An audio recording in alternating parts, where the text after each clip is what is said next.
What's up, Shredder? Mike here. I'm going to teach you 4 secrets to excellent kite control so that you don't crash like this,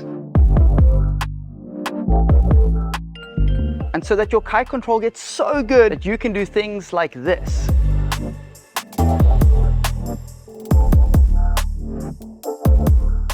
If you've ever done a rotation and felt confused about where the kite is and how to steer it correctly, then you need to watch secret number 3 in this video. This video is broken down into chapters which you can skip to using the timeline below. But the knowledge I'm going to share in this video is paramount to your progression, so please watch the whole video. Now let me teach you the correct way to hold your kite bar. If you look at GoPro clips of the top riders in the world, you will see that almost all of them hold the bar like this, with their hands in the middle, knuckles over the top of their bar, and their thumbs close to the other side or even crossing over to the other side of the bar. Why? 3 reasons. You get precise control over where your kite is, minimizing unintentional steering. You can steer the kite in both directions, even with only one hand on the bar, and you can control the power in the kite with only one hand.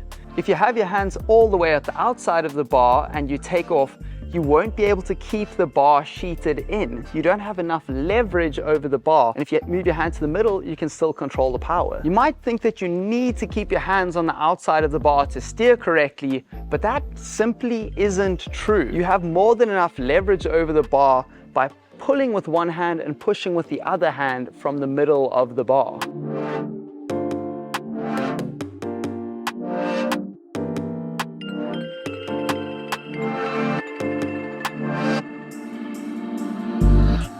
It might feel weird at first, but trust me that you need to do this. The only time it makes sense to have your hands on the outside of the bar when doing a trick is when you're looping the kite, or if you're flying a big, flat foil kite, which necessitates a wider grip. If you've learned something new today, then please subscribe to my channel. Secret number 2 is to get good at steering the kite with only one hand. If you aren't good at steering the kite with one hand, your kiting will be limited to jumps and rotations. You can still do some advanced tricks like kite loops with rotations, but you won't be able to do many awesome tricks which involve board offs, like this one.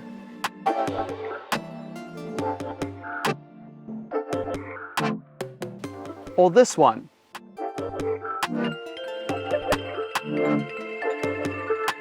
Or many other awesome tricks. When your thumbs are positioned like this, you can quickly put your thumb on the other side of the bar and exert some force on the other side of the bar so that you can steer the kite better with one hand.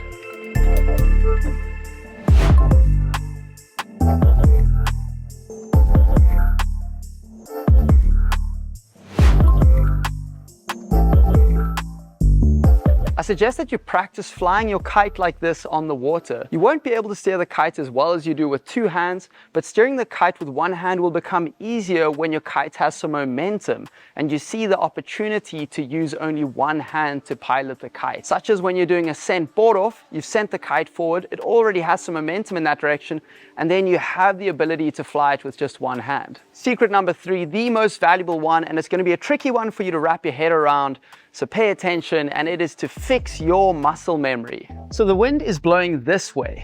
Now when we learn to kite, we learn that pulling on this side of the bar makes the kite go this way, and pulling on this side of the bar makes the kite go this way. Now this is true 99.9% of the time, because 99.9% of the time we're facing the kite. So this beginner muscle memory serves us perfectly fine until one day we start to do big jumps, big rotations, or big unintentional rotations. And then this beginner muscle memory lets us down. Why?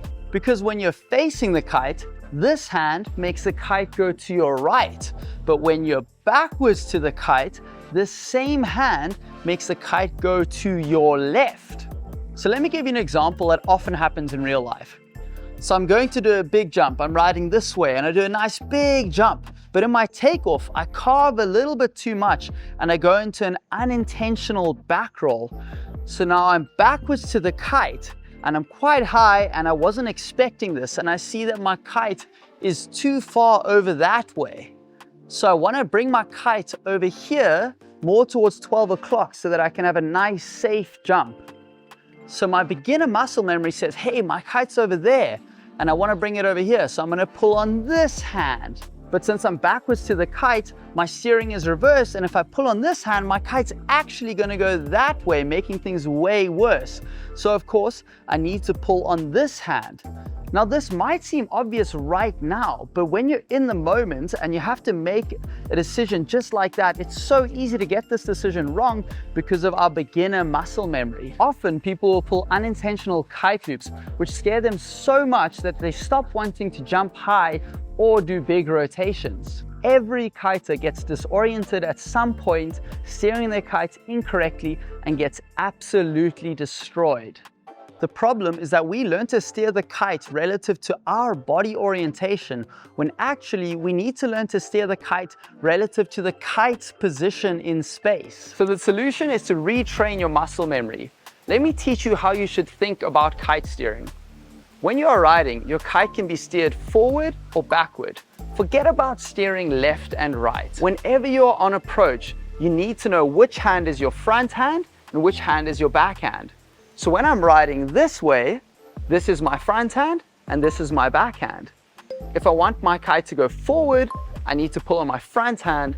And if I want my kite to go back, I need to pull with the back hand. This is the way that I'm thinking when I'm kiting. I don't think of left and right at all. For example, when I do a big rotation like this one, and I notice that my kite is too far back, i.e. in the direction that I came from, I need to correct it by steering with my front hand. So let me explain how I think in this scenario.